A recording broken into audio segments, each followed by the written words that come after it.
Welcome. I'm Sebastian Mahfood, and you're listening to WCAT Radio, the on-air wing of En route Books and Media, bringing you the dulcet sounds of Catholic wisdom with our host, Bob Olson, who will now introduce today's show and speaker. Welcome to Cry Oneness, a program with Joe Avalos to encourage people to share their experience with God, their miracles, their music, their poetry. Share your life. Now, here he is, Joe Avalos. Hi, Hey, Joe. Bob. It's good to hear you again. And, Same here. Yep. Hope we have a lot of nice people listening tonight. I got a lot of stuff to share about Cry Oneness. You know, I talked to Sebastian, and it looks like the book is going to be published soon. I'm meeting with him on the 10th. He's already designed a book cover. And the people that have been going to the website, you know, they're seeing part of the book, but the whole book will be available probably in a couple of months, I'm thinking. So that should be nice, so people get to read the rest of the locutions and the miracles and my personal story of how I came about. You know, the fall I had to take to get all this stuff, you know, falling upward, I guess you call it, and how I fell down and got back up again. And it's a pretty riveting story from some of the friends I've showed it to. They really think it can help a lot of people, so I'm encouraged by that. Well, let's tell them how the book came about. We had been doing the program for a few months, Cry Oneness, and Sebastian called you up and said, what we'd like to do is take all these programs that we've done and we'll get them printed out, and then we'll make a book out of them, right? Right.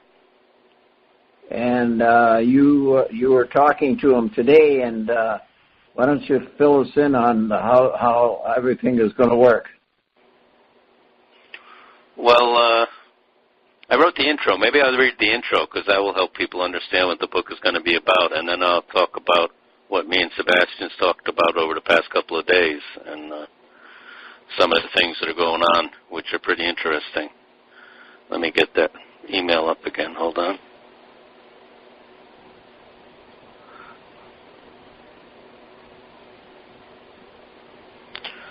Yeah, so I called Sebastian on Saturday, and it's funny. I had a boating safety course scheduled for Saturday, and I got there where it was supposed to be given at the driving school, and it didn't have enough people, so that got canceled, and it freed up a lot of time for me, and I started thinking that I should call Sebastian and ask him what's going on, because we had talked about it last week off the air, and and he said, I called him, he was in his basement doing some cleaning, and he had time to talk to me, so we talked for about an hour about the book. And I shared some locutions that he hadn't heard about yet that I want to include in the book. And we talked, and he said he's currently working on 8 other books with his publishing company, but he feels he's going to have some time to meet with me on August 10th. And then the next thing I know, I got emails requesting more information. So he asked me to put together 50 to 75 words as like an introduction to the book that people would understand, you know, where I came from and what the book was about. So I put this together on Sunday for him and sent it to him. No, Saturday night, actually, same night we talked. So this book contains the spiritual adventures and personal tragedy of Joe A., a retired fire rescue lieutenant and public safety education specialist. In 2003, he received a visit from Christ in a Road to Damascus type of event in a Holiday Inn hotel in Waterbury, Connecticut. On December 18, 2008, Joe took the miraculous photo on this book cover. To date, Joe continues to get locutions and other mystical experiences. He wrote this book to encourage other people to share their miracles. So that's the introduction to the book. And tell us about the cover. The cover is the photo I took on December 18th, 2008 in Vero Beach, Florida, while singing Josh Groban's song, Up to Where You Are. And the words to that song is, who can say for certain, maybe you're still there, I feel you all around me, your memories so clear. Deep in the stillness, I can hear you speak. You're still my inspiration, can it be? That you are mine, forever love, and you are watching over me from up above. Fly me up to where you are, beyond the distant star. I wish for just a while to see you smile. So after I was singing that song, some 80-year-old man on the auto train on the way down to Vero Beach that year had told me that my poetry reminded him of Josh Groban's music. So I loved that song, and I practiced singing it. They use that song for grief support in California, but it reminded me of what somebody might sing to Christ. So I'm singing that on the Indian River, not expecting anything, and I had told the Lord I didn't want any more poetry and locutions, that they were scaring me. So I'm singing instead, and I'm saying, I love singing. I'll sing this song because I feel it's a tribute to you. And I finished singing this song, and I took 10 pictures on my iPhone, and in the center of one of the photos out of the 10 came out with a very sad-looking face in it, a bleeding face, as a matter of fact, in the top of the photo. And so now I took this photo to the same priest, Father John Jude, who I'd been taking my poetry to find out what it meant, because I didn't understand it, and he told me it was a locution. So that was 3 months before this. So now I go running back to Father John Jude with this photo, because it shook me. Because I knew it was a face, and I thought it was Jesus, but it didn't look like him, because it was like a silhouette and not a clear face, and it was in the clouds, and there was a large beam of light pointing to it from the waters. It was in the shape of a nun, the sun in the shape of a nun, and I said, wow, this is unbelievable. So I took it to Father John Jude. Now, Apostle Jude is the Holy Face Apostle, by the way, and I go into Father John Jude, who told me that my first locution was about salvation, and Ralph Martin was there. Now I'm in his office again, and I show him the picture, and he points to his wall, and he's got the same face, the Veil of Veronica, on his wall. And he says, Joe, you're being led to a Holy Face devotion. Wow. And, then 3 years later, I meet Don Knowles from the Holy Face Association in a very strange way. And 4 years after this photo was taken, I'm helping Don Knowles, the Apostle of the Holy Face, because he teaches based on the Shroud of Turin, the crucifixion of Christ. And we do that at St. John's Basilica with groups of 300 people. And St. John's Basilica is where I recently got the locution from Our Lady. And that's it's a basilica, not a regular church now. In other words, it's a church that the Pope can serve Mass in. It's authorized by the Vatican. And they just celebrated their 100th-year anniversary. And I never knew until that day I got the locution there that the whole parish is dedicated to Our Lady of Mount Carmel. And I get the prayer card when I did the confession, and the prayer card had an empty fold-out, and there was a pen on the floor, and I got that locution from Mary that I shared last week. So just like everything connects backwards. It's crazy, the Holy Spirit. It's amazing. So that's the book cover. That picture is the book cover, and it wraps all the way around the book, and it's like it was a perfect fit. And as soon as Sebastian sent it to me, he designed it the same day we spoke and sent it to me. And he said, Joe, the other miracle I've had, I thought those other 8 books were going to take me a long time and I couldn't get to you right away. But every single person that we designed a cover for lately has accepted it on the first try. So now I have some time to work with you. That's amazing, isn't it? Yeah, it's great. Yeah. It's also a sign that it was the right time to call Sebastian. Because sometimes during discernment, the only way to find out if it's right or wrong is to do it. And when you see the result, and it's a good result, you know it's the right thing. And if it's a bad result, you know you have to back off and wait. So I was very, very excited when Sebastian talked to me and asked me for the intro and the bio and showed me the book cover. That really blew my mind when I saw that book cover.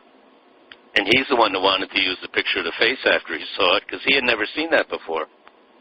He was going to use the old design I had for the book cover, and he decided right away he wanted to put that face on the book. And I emailed him back. I said, that will talk about the whole book because that picture on a book cover states loudly, mystical book, in my mind. Yeah. Mystical. And that's what it is. And then he asked me for a picture of myself, and I sent him that picture that I have on my Facebook page where I'm pointing to my iPad. And I said, that day I was showing somebody the Holy Face picture, because he asked me for some type of picture where I was looking at the Holy Face. And when he saw that, he sent me back a wow or something too. So he liked that idea. So things are coming together without pushing. You know who's doing it. Not me, and not Sebastian. It's coming from above, I think, I hope. And the other thing that really reassures me is it wasn't my idea to do the book. So I think the book's going to be successful in helping the Lord convert people. Because people need to hear miracles that are happening these days. They need to read the Bible and everything too, but they need to know that Jesus is alive and working through people through His Spirit every single day. And the last week's gospel was on the mustard seed, and I was thinking, we're all one of the mustard seeds, and we have a lot to die and grow again. And I think the Lord has millions of mustard seeds ready to explode into the world and fix it. That's what I think. What do you think? Yeah, it sounds good. He's got seeds, people planted all over the place, and He's activating them. And they had to die first. Mustard seeds have to die before they can produce anything. And that's what happened to me. I had to die first before I was any value to the Lord. The false self had to die. The self that wanted me and the Lord did had to die for stuff like this to happen. Tell us what's in the book now. Well, the summary is, what's in the book is, it's a story of how bad my life was and how good it got when I got sober. And then it goes into 12 miracles I've had in the past 10 years, 12 of the major ones, and then all the locutions and poetry that I've done, gotten or written over since 2007, and there's going to be about 80 of those in there. And what Sebastian said, it'll be good to get them in the book because people have time to meditate on them instead of just hearing them, He says because they're very deep, and I'm thinking that,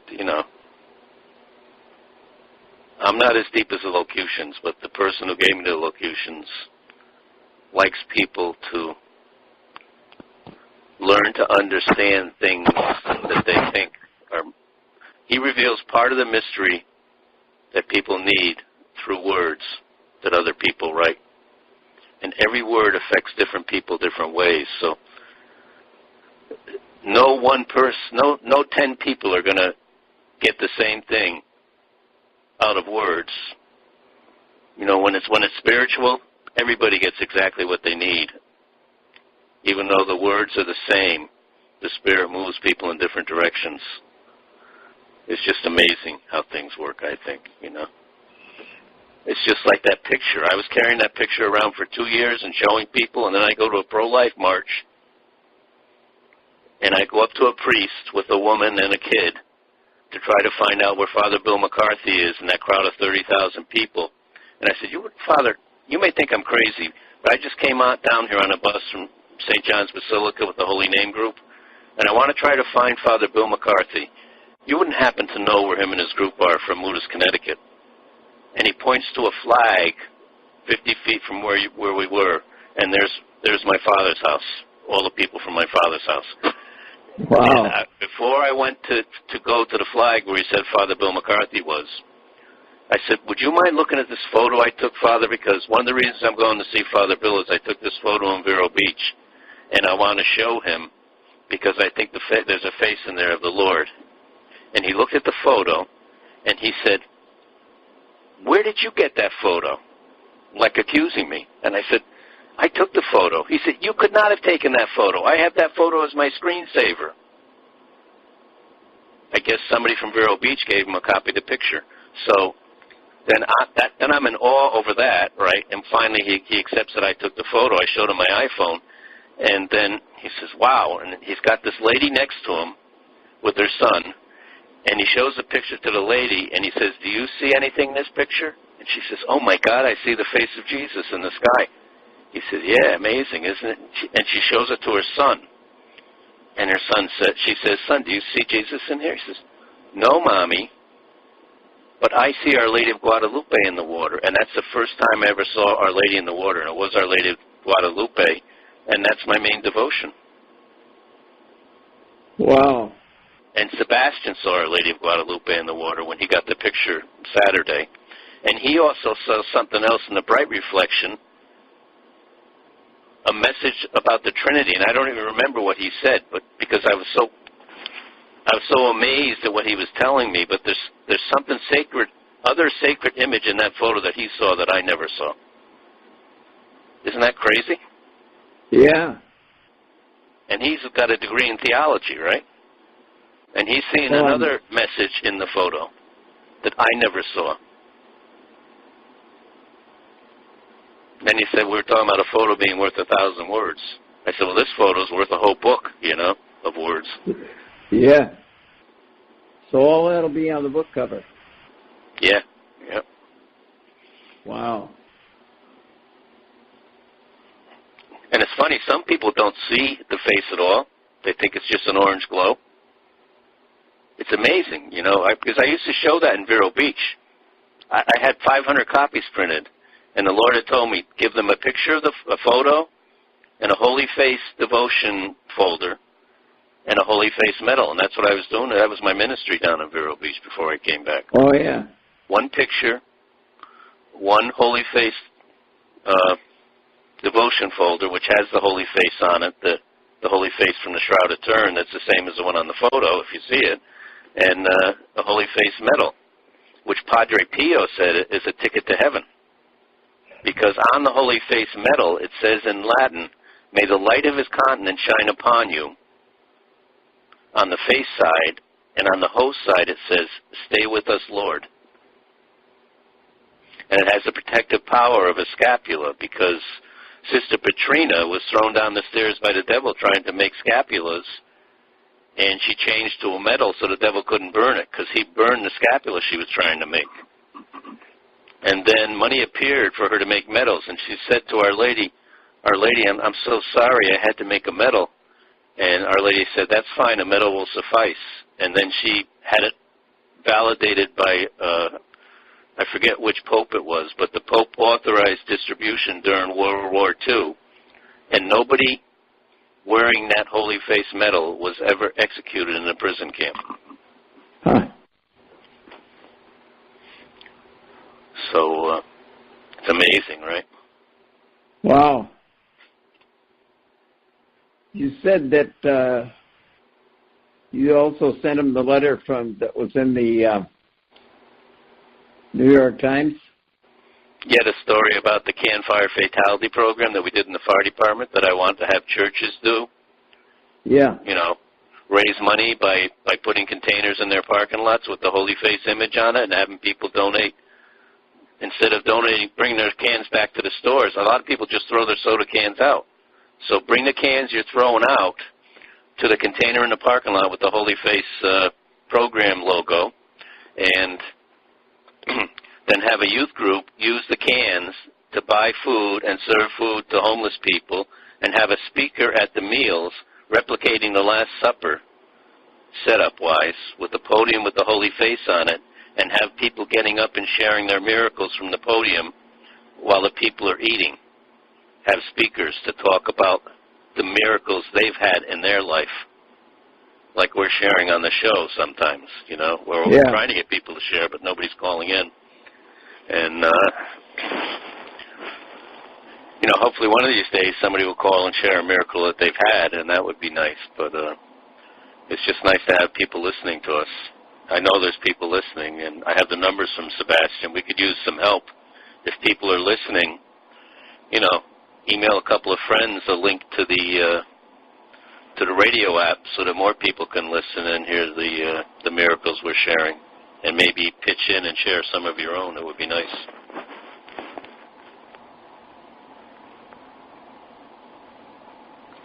What else? I think we really need a simpler way for people to call on, though, if it's at all possible, without passwords, you know. It's kind of complicated. It's kind of difficult. They have to write stuff down and remember stuff and call, you know. It's maybe if it was just a number and no password required, if there was some way of doing that, it would help. The other thing that happened to me this week is a friend of mine from the past contacted me through social media, and I had a talk with him, and I don't want to use his name or anything. He might even be listening tonight, but we knew each other in the fire service, and you know, he was a member of the same volunteer company as me, and he was a really nice person. I hadn't heard from him since the 1980s maybe, or 70s even.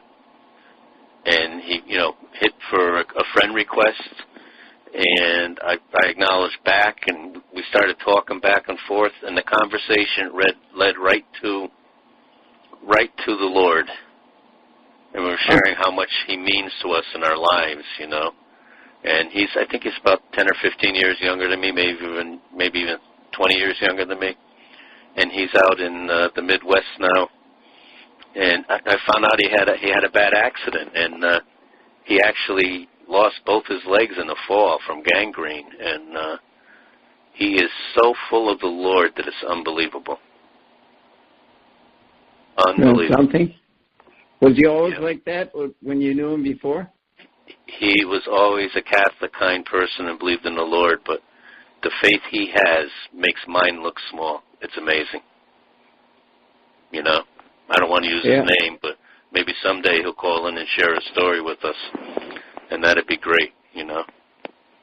But that filled my heart and my soul so much the past couple of days, just knowing what he went through and how easy it makes all the stuff I went through look.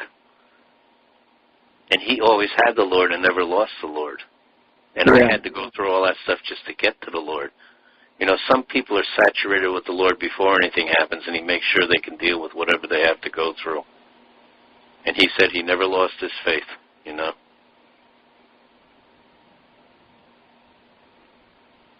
And he still has to fly to other states just to get PIC lines changed and stuff like that. And he's more positive than me. It's amazing, right? And he's got a beautiful wife, and he's got grandchildren and everything, and he never gave up. How did he find you? I think God put us together, John, you know, Bob. I think, and he thinks so too. I guess he was just browsing and saw my name on social media and sent me a friend request, and that was it. Oh yeah. And now we're talking. We've talked 2 nights this week. Texting back and forth, and he gave me his phone number to call and said call anytime, you know. And when I actually sent him the first chapter of the book where I tell my story. Yeah. You know what he texted me back? Because he knew me when this stuff was going on, but nobody knew what was going on inside me, you know. So he said, I'm so sorry I wasn't there for you when you were going through that, and I'm so sorry I didn't recognize that you were having problems, or I would have helped you. Isn't that amazing? That's something. Yeah. That is God in action. That's why I love what this Richard Rohr says. God is a verb, not a noun. You know, God doesn't think. God just does, you know. He's, when he thinks of something, it happens. There's no hesitation. His discernment is so perfect. He's so perfect. All he has to do is, when a thought comes, it happens. It's amazing, right? That's how he created the whole universe, I guess. He's a verb. He's not a noun. We're part of him. But I was wondering this for a couple of days now, since a lot of stuff's been going on in the spiritual nature with me again, and I'm thinking, geez. You know, God could control every single move we make, but He gave us free will. And if our will is against Him, He will not violate His gift of free will. But here's the thing. When we create our own life, we create our own mess. When we get ourselves out of the way enough so that He is working through us and we are not working against Him, that's when we have explosive growth. Right. Because it's not us anymore. He's being a verb through us. An action. You have to give it us. all to Him.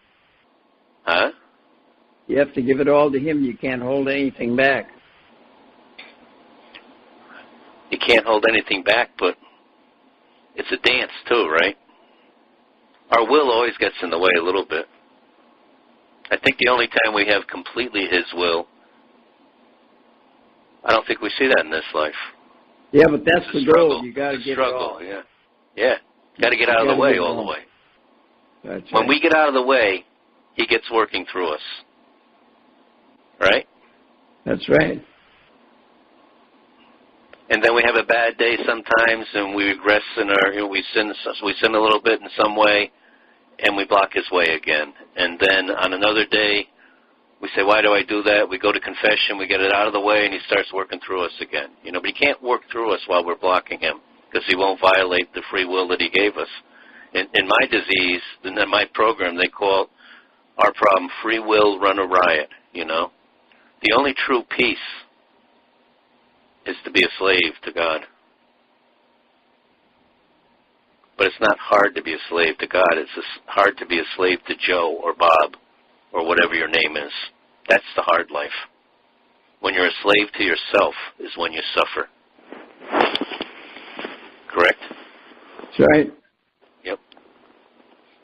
Boy, I wish I learned that easier than I did, but on the other hand, I'm so grateful that I had a long, hard journey, because if I got it too easily, it wouldn't have meant as much. So suffering is part of our journey, and we hate it, but everybody has to suffer to break the ego. Everybody has to go through things they don't like to get rid of that false self. It's what kills us if we let it. And it's necessary, too. It's necessary to season us and to get us to understand how good God is and how awful we can get without Him.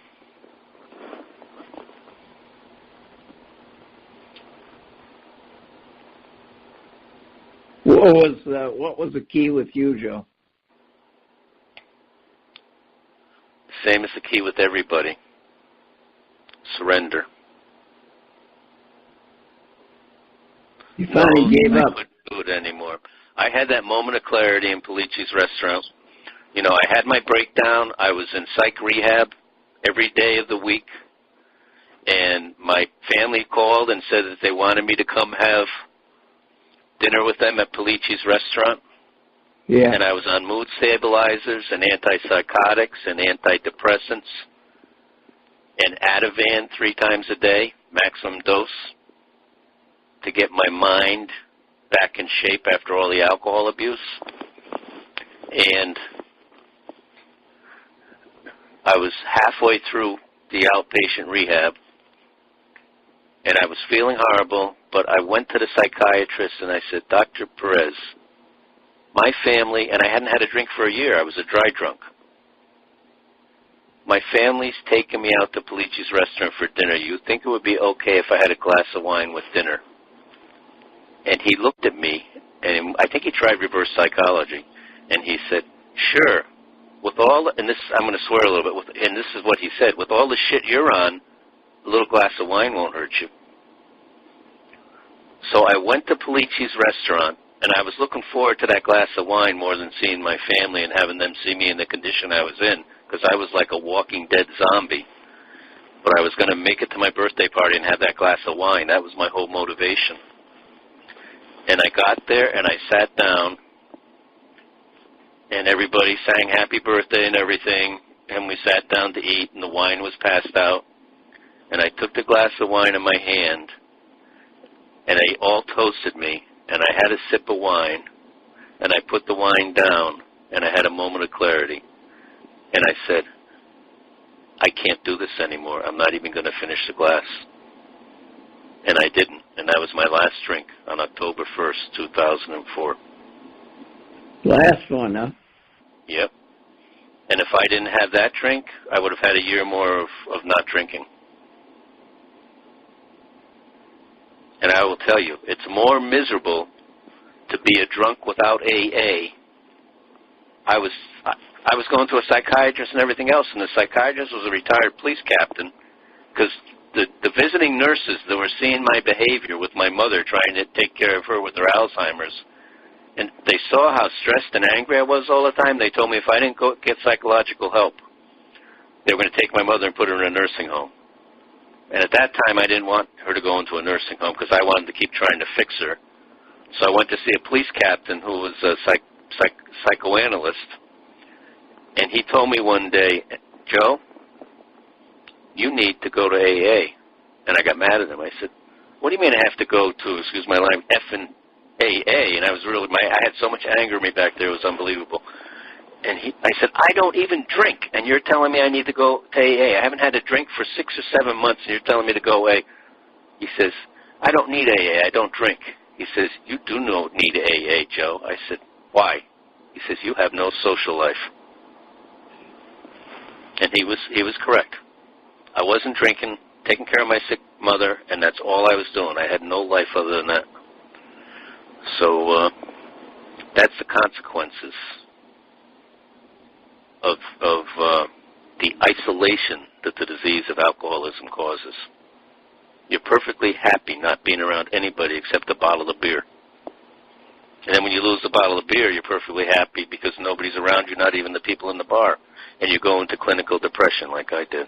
It's called a dry drunk. It's horrible. It's worse than drinking. Now you don't have your best friend, the beer, or anybody else in your life except a sick mother. So that's my story. Pretty crazy, right? Pretty crazy even to want to go back and have a drink after not drinking for a year just because it's your birthday. Yeah. Yeah, so. And then the next thing that happened, and I've shared this before, but I think it's worth repeating. On the day of this, now my birthday is when this happened, the moment of clarity that God gave me, right? He let me know I couldn't do it anymore, and I agreed with him for once. I got my will out of the way. I don't even know how. It's called a moment of clarity in our program, and that's a touch from the Holy Spirit. So now it's Thanksgiving Day, and Thanksgiving Day is my last day in rehab. How coincidental is that? Psych rehab. So now the medication nurse is giving a class the last day, and she was an Irish lady, and I liked her a lot because she had all the pills waiting for me that I needed so I didn't shake to death, you know. And I forget her name now, but she was a great lady, and she used to kid with me a lot and try to get me out of myself. And there's about 15 people in this class that I'm graduating from, and this is graduation day. So she says, everybody take out a sheet of paper. And on the left side of the sheet of paper, put down everything in your life you used to do that you enjoyed. And on the right side of the paper, put down everything you're doing today to get those things back. First off, I could not think. I was so depressed I couldn't think of one single good thing I ever did in my life. All I could think was all the horrible things that were happening to me. So I couldn't even come up with anything I enjoyed doing. My mind went blank. But on the right side, I lied, and I say I go to AA because I remember the psychiatrist told me to do that, and I wanted to get out. So I put down I go to AA meetings, and it was a lie, outright lie. So I handed the paper to her, and she looked at me with those eyes like, you're so full of crap, you know. You know, like smiling Irish diplomacy, but looked at me funny. Maybe not, but I thought she did. So I sat back down after giving her the piece of paper, and then I went back up and I confessed. I said, you know, I don't go to AA, I lied. She said, I know, Joe, but if you run down the hill, and we're in downtown Waterbury, if you run down the hill outside after you get out, there's a noon meeting you can catch, and it's 11:30 now. You can make it in time. So I decided to listen to her. So I walked down the hill, and I see a guy outside smoking when I get to the building. And I never smoke. So I said, that's it. I'm not going there. I started to turn around. They smoke. I'm not going in there. I never even liked going to bingos with my mother because there was smoke, right? So that's what my disease said. So I turn around and start walking back up the hill, and the guy calls to me. He says, where are you going? Because he knew I needed to be there. And so I walked up to him. I didn't want to be rude. I made up another excuse. I said, he's puffing on a cigarette and looking at me. I said, I was going to come to AA, but I don't need AA. I'm a mental patient, and I'm on fluoxamine 25 milligrams twice a day. He takes a puff of his cigarette. He looks at me again with a grin. He sticks his hand out to shake my hand, and he said, welcome to AA. I'm on 250 milligrams of fluoxamine twice a day. Welcome to AA. And that's my first meeting, and I've been going ever since. Wow. He was what they call a greeter. They stand outside to make sure people don't do what I was going to do. Oh, yeah? Yeah, it's called a greeter. This one person always stays outside to greet the newcomers so they don't run away. Yeah. I didn't know that. It's like the ushers at a church. Yeah. Pretty interesting, right? And now you're going to 10 meetings. 6 to 10 a week. It is my social life. I love it. I have friends both in the rooms and out of the rooms, through the rooms, you know. And we all have something in common. We're all fighting a horrible disease, and we stay together like people in the Titanic after they were rescued, you know. Yeah. Yep. It's amazing how tragedies bring people together. Look what happened after 9/11. How much we loved each other for at least a week without blowing our horns and everything else, you know? The Holy Spirit is very prevalent when people are injured and sick. That's why the Lord said to hang around sinners, right? Or was that St. Francis? The only way to stay holy is to surround yourself like Jesus did. He didn't come down to hang around with the righteous. He came around to hang around with the sinners and the sick people who needed him. The Franciscans actually wear patches on their clothes in the old days to show that they were broken too. It's the same thing we do in my program. We're power of attraction only. We don't do any evangelizing.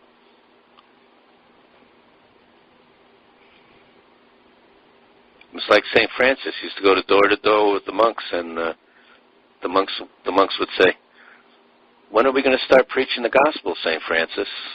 He was going around helping everybody. He said, we're already preaching it. We're being the change people need.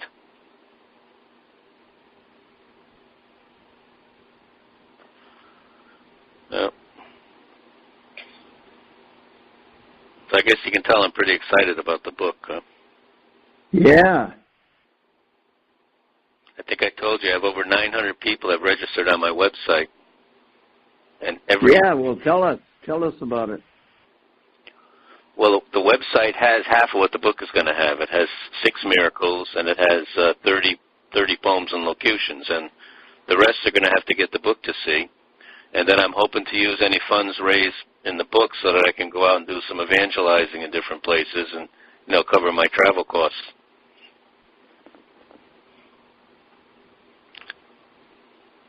I originally had an idea, and I thought it was a stupid idea, and now I'm thinking it might not be so stupid, of getting like a 24-foot, not a 20, one of the small, a 22-foot mobile home with Cry Oneness painted on it, and go from church and church to AA rooms and share miracles with people. And just me and my dog Mercy going all over the country, staying a night in each town, showing pictures of the Holy Face and Holy Face cards and stuff like that, and going to AA meetings all over the country and sharing my miracles with those people too. So if the book is successful, I think that's why the Lord will make it successful. And if not, I'll just stay local. Do they accept your miracles and things, your talks? More so than any other group. You really get good response, huh? Yeah, because they've all had miracles, and they believe in the Lord.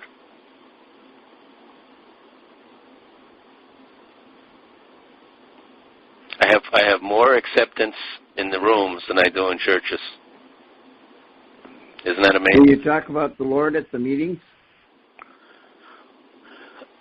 During the meetings, no, because you don't want to scare the newcomers off. Because a lot of people come in there, they're petrified of God, like I was. They think God is a judge. They don't know He's merciful. Yeah. You know? So no, but in the parking lots and with people I'm comfortable with, I share it. I have not gotten a rejection yet.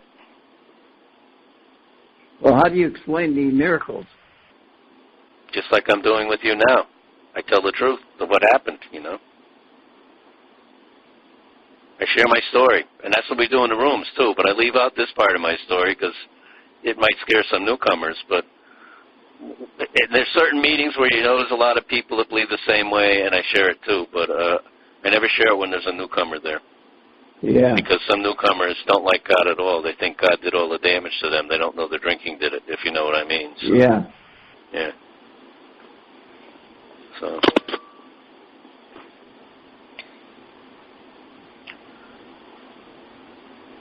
So you're pretty excited about the book, huh? I'm hopeful of the book. I'm not putting a lot of expectations on it because that wouldn't be good for my sobriety. So, you know, since it wasn't my idea, I'm very happy about it. And since I have support from you and Sebastian, I'm happy about it. And I have support from a lot of people in the rooms too, because I actually did share the story in the book with a group of people I was comfortable with, and only one person in the whole group thought I shouldn't do anything out of 30 people. So that was uplifting. Yeah. So I've done some test marketing already, including talking to people in church. It's funny, though, they tend to be a little more skeptical and non-believing of what happened.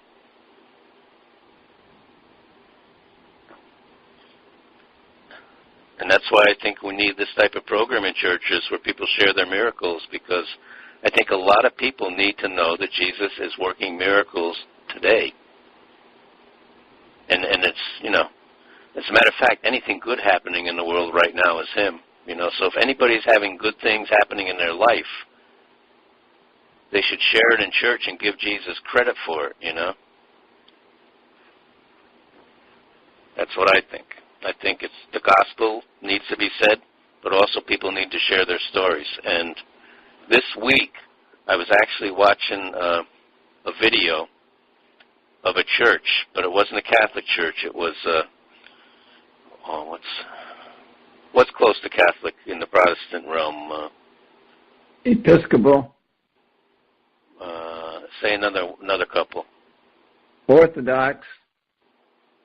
No, it was Episcopal, and it's in California. And they actually do this. They have parishioners get up and share their miracles as part of the service. Oh, good. Mm-hmm. Including, there was a pastor. He was a new pastor, and he shared his miracle, you know. And people share their miracles. And I think that's what really should be happening, you know. Good idea. A lot of people, I know when I first had that event happen in the hotel room in Waterbury, I was petrified to tell anybody. When I shared it with you and your wife that time, I wasn't comfortable sharing that because I thought the church was against me sharing stuff like that. I really did. Because I went to a church in Naugatuck, and when I had my encounter, I was told not to share it for a while. And it was a while, and I decided to share it with the priest to see if I should share it with other people. So I went to a church in Naugatuck and shared it with the priest, and the priest told me, you know, there's still such a thing as demonic possession. Be careful. So I didn't share it again until I met you and your wife. Wow.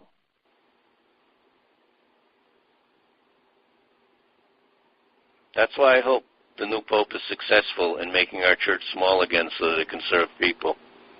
That's what he wants to do, you know. He doesn't want proud people ministering to his sheep. He wants humble people ministering to his sheep. And I hope he's successful, because what I ran into almost kept me from doing anything I'm doing today. And I'm not going to say what church it was or who it was, but I was in bad condition, too, because I was still on all those medications when I told him, and it set me back severely in my recovery, because it gave me another thing to worry about when I was already petrified. So now what I thought was God talking to me, he made it look like a sin.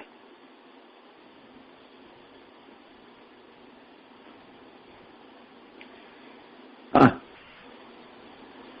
So, and I'm not blaming him, because he's human too. You know, and he has a right to his opinion, but the timing was terrible. Right. I'm so grateful I met people like you and the people at my father's house where I was comfortable sharing stuff like that, you know. Yeah, well, and then you got me to go to be baptized in the Spirit, which I know I needed that too, you know. Right. So, and I know that experience was necessary, and the Lord allowed that to happen for a reason that someday I'll be more aware of and not consider it negative, because he can use negative for positive. And it probably was just at that time he knew I wasn't ready to do anything, and he used that situation to keep me from burdening myself further until I was healed. You know what I'm saying? That's the way I see it now. But at the time it happened, I was angry. So every time we fall down, the fall is a part of his mercy too. That's what I've been told, and I believe that now. Both the fall and the resurrection are his mercy. Both the crucifixion and the resurrection is God's mercy. We have somebody joining us, I believe. Oh, good. Hello. Hello. I guess not, but there was a big ding. I wonder if maybe they didn't have the passcode. We didn't share that. Well, no, they wouldn't get on if they didn't have the passcode. It wouldn't ding like that? No. No, that's a sign. It could have been my friend that I talked about trying to call in, but he doesn't have the passcode. No, you'd have to have the passcode. Why don't we share it just in case? I can't remember it offhand. Well, Joe, I know that that you can't, there's no way you can get through without the passcode. Right. So we thought we had a call, but if anybody wants to call, please call 515-604-9344. Please write that down.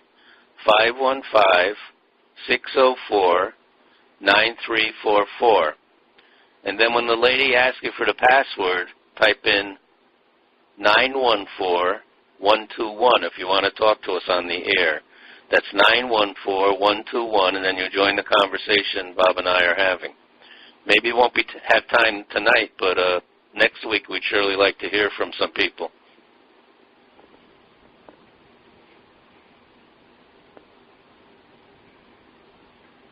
Okay, I had a poem I wanted to read, too, that I just pulled up tonight, if I can find it again. Are you still there, Bob? Yep. Oh, yeah.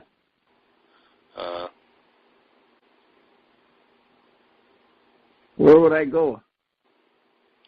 I thought we had a bad connection again with that beep. So. Oh, I see. I see what you mean.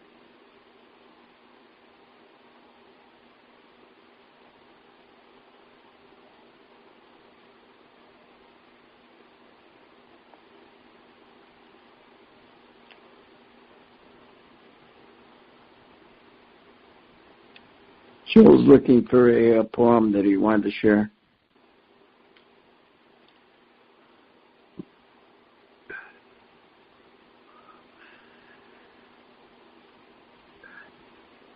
Joe was telling me earlier that he goes to 10 meetings a week because he likes to hang around with people that need help, and that's That's the idea. Yeah, well, they're my friends now. It's more than that. I go because I love going now. I mean, what better thing? You know, I used to hang around in bars with people who drank. Yeah. Now I hang around in rooms with people who don't drink, who have a totally different outlook on life. And it's an amazing outlook because they've all been saved by God and they all know they've been saved, and it feeds faith, you know. I was looking for a story about a fellow who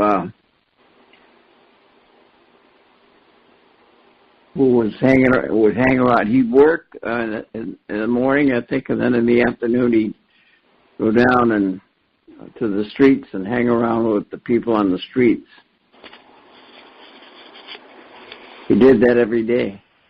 Oh, yeah. But I'll have to find the story and so I can share it with you. That's true evangelizing. Really, right? Right. But here's what happens. So I'll give you an analogy. You know, when I was out drinking, I go to bars every night to meet my friends, and we share how horrible the world is and how horrible our life is. No, how good the world is and how horrible our life is, right? Now I go to meetings, and I share how horrible the world is and how good my life is, and so is everybody else is doing the same thing. It's all positive instead of negative like at the bars. So, yeah. So here's a locution I got that I wanted to share. I was looking at this today, kind of popped up. I got, move on. Move on, my children of light. Tell the world to pray for days of peace and love. He who is with you forever needs you to come to his heart today. Too long has he borne the world's weight on his intercessions alone. He needs all his brothers and sisters to pray for peace and accept his mercy.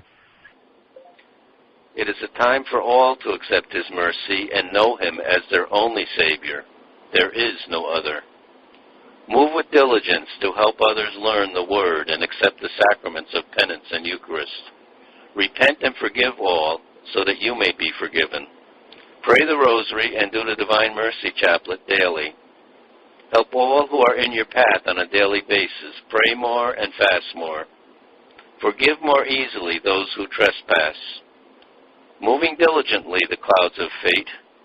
His time is soon to come. Watch the sky for signs. The Spirit will show the way to the children of light. Peace be with you. Be not afraid or worried. Repent and sin no more. Very similar to the locution I got last week, right? Very good. Very good. Here's another one I really like. It's called In the Sun. S-O-N, not S-U-N. When into silence I listen, into peace I am born. The time of our Lord, the era of peace. The Son of the Father to us is born. The way, the truth, and the light. From a distant place of light and peace, the Son of the Father comes to his flock. In pastures of green his love can be seen. He makes us all witness to his great dream. Love of the Father and peace of the Son, the hope of the Spirit, three in one. Come answer the call, no deed is too small. Come lay in the pasture and bask in the sun. You know, that's what Sebastian saw in the photo. He saw the Trinity in the bright light, and I never saw that, and I still don't. Isn't that something? Yeah. And this is the way I feel, and I wrote this down. Alone, question mark. Alone no more. No rest for your soul, no dreams left to chase. No pain left unexplored, no rules left to break, no mountains left to shake. Just follow your heart. His days are soon to come. The era of peace is near. Fear not. He is with you and will work through you. His light will shine upon all in your path. Remember always how much he loves you. I still can't find that one I was really looking for, but I guess I'm supposed to say all of them, so. I found the book with the story that I was looking for about this guy that you reminded me of that when you were saying that you like to go to the meetings. Oh, yeah. Because you like to go, but I'd love to go now. I really do. Like you say, it's good to hang around with the guys that need help. I get help by helping others. That's not why I do it, but that happens, yeah. I have to empty myself so I can be refilled, right?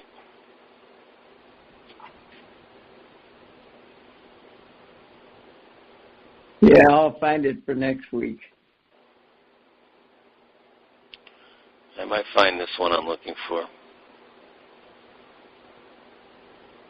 I love the song I wrote on Easter, too. I'm not going to sing it, but I'm going to read it as a poem. Well, sing it. I don't really have a good tune for it yet, though. Oh, wait to live another day, to live and love and work and play, to stay and go and love and know, if I can simply live each day, that life will surely have its way. I pray today to stay aware and not to dare to drift away, for faith is strong and fear is wrong, and fate has made me write this song. So just dance your way to another day, as hope and love come lead the way. Just give away your gifts each day, and all your troubles will fade away. Each day's a blessing we didn't earn, for God is good and cannot wait until you realize life is great. If you don't believe this happy song, I pray today, get out of God's way. I wrote that on Easter Sunday, yeah. I asked for something upbeat, and that's what I got, yeah.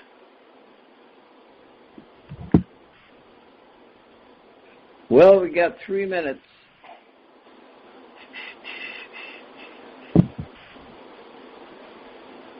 So, anything to close with there? Yeah, here's a message from Christ I really believe is from him. It's like, put your first name in front of this one. Mine's Joe, yours is Bob. So Joe and Bob, let me tell you this. This is from Jesus. Look, guys, we are one. There's no separation. I'm in you and you are in me. We are one. Unity has overcome. Some just don't accept that. Your experiences are my experiences. Your love is my love. Your failures are my failures. Your life is my life. Your words are my words. Your sorrows are my sorrows. And when your will is my will, you're in heaven already. Heaven is a state of mind, not a location. You are a part of me. Only your mind can pretend that is not true because of my gift of free will.